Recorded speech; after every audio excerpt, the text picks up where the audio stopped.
Hello, assalamualaikum mga lalabs, mga vayots. Pag-uusapan natin itong, birthday para ngayon ni Erwin Tolpokpok, aka Erich. Ano ba ito?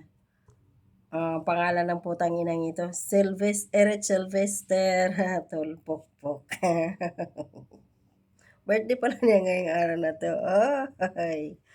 So, dahil siya yung Blue Ribbon Committee ngayon, kaya wala ng flood control projects na issue na iimbestigahan niya dahil takot siya dahil alam niyo na, napangalanan din siya doon at saka yung kanilang ACT CIS party list involved dito. Ngayon, sinabi niya na ipaubaya na lang daw sa ombudsman, di ba? So, dito muna tayo sa kanyang birthday.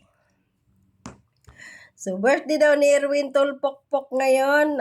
Sigurado akong babaha na naman dito ngayon yung mga burikat na mga Viva Max na iririgalo sa kanya ng mga kaibigang mga oligarkong mayayaman na kanilang mga amo, mga senador dyan na mga ayan. Tuloy ang pamumurikat na naman, pambababae ni Erwin Tulfo dito. So, ano daw ang birthday wish kay Bindalo?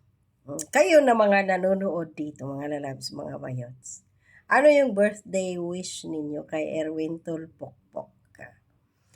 So, maraming nagwi-wish, mga lalabs, mga bayots, na sana ay huling birthday na daw niya ito. Ang iba naman wish ko lang na sana ang iba nagsabing sana daw magka-age daw si Erwin Tulfo sa kakapamurikat niya pambababae. Wish ko lang kay Erwin Tulfo, no, sa kanyang birthday. Sana lang makonsensya kang putang ina kang animal ka. Dahil sa dami ngayon ng mga Pilipinong namatay ng dahil sa bagyo na yan, sa baha. Maraming Pilipino ang nawalan ng kabuhayan, nawalan ng mahal sa buhay. Nawalan ng bahay, sira-sira lahat, mga sasakyan, kung ano-ano pang mga ari-arian. And yet, ikaw, Erwin Tulfo, pinatigil mo, ayaw mong imbestigahan ang massive corruption sa flood control issues. Mabuti si Erwin Tulfo, no? Nakangiti pa ngayon, hindi siya nakukonsensya, mga lalabs, mga bayot, sa nangyari ngayon dyan sa Pilipinas. Yung maladagat na basura. Sabi ng iba, sino ba daw ang sisisihin sa matinding pagbaha ng basura sa Metro Manila, lalo na dyan sa Parañaque area, doon sa may Parañaque Church, doon sa Dolomite Beach, na kung saan dati, after ni Marcos Sr. yata yun, or time of Cory Aquino up to Pinoy, grabe yung basura dyan, ang baho sa Manila Bay.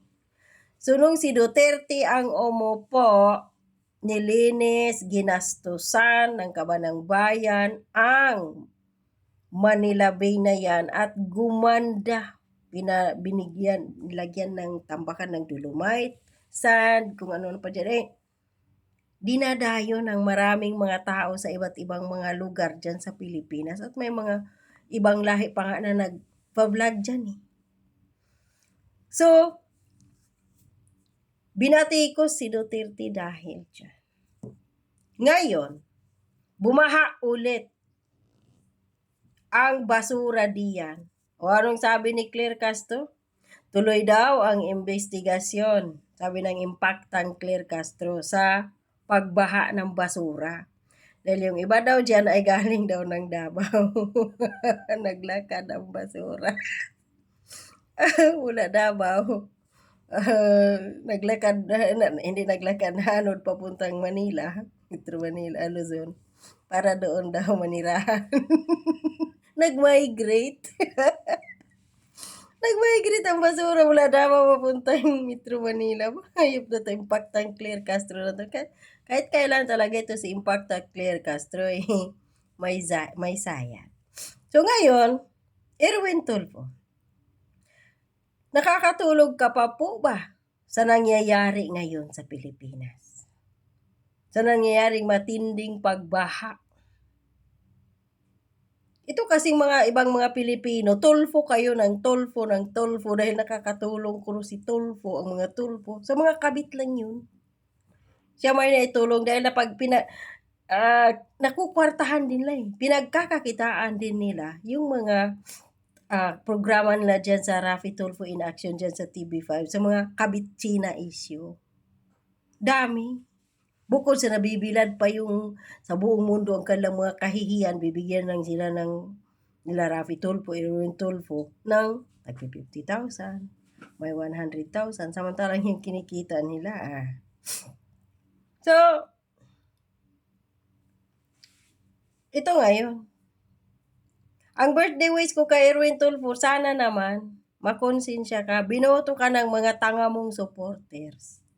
Na for sure naman marami dyan ng mga Marcos loyalists, defenders, supporters ang apektado ngayon sa baha. Sana imbestigahan mo yung kaso ng corruption dahil kaya kayo tumakbo dyan sa kay ni Raffy Tulfo. Tumakbo kayo bilang senador dahil para kayo daw sa bayan, para kayo sa mga mahihirap. O ngayon, maraming naghihirap. Yung mga bahay doon na mabarong-barong ngayon na ano, di ba? Tapos ikaw pa, birthday ka pa. Kapal ng mukha. Mangingi pa talaga kung ano yung wish. Diyos ko, sana ito na po yung huling birthday ni Erwin Tulfo.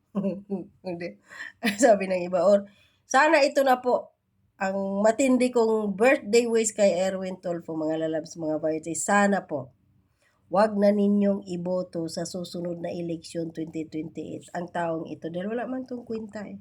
Inutil. Sana huling pagkasenador mo na yan. Huwag ka na iboto. Yun lang ang aking birthday wish dito. O kayo? Anong wish ninyo dito? More burikat ba na Viva Max?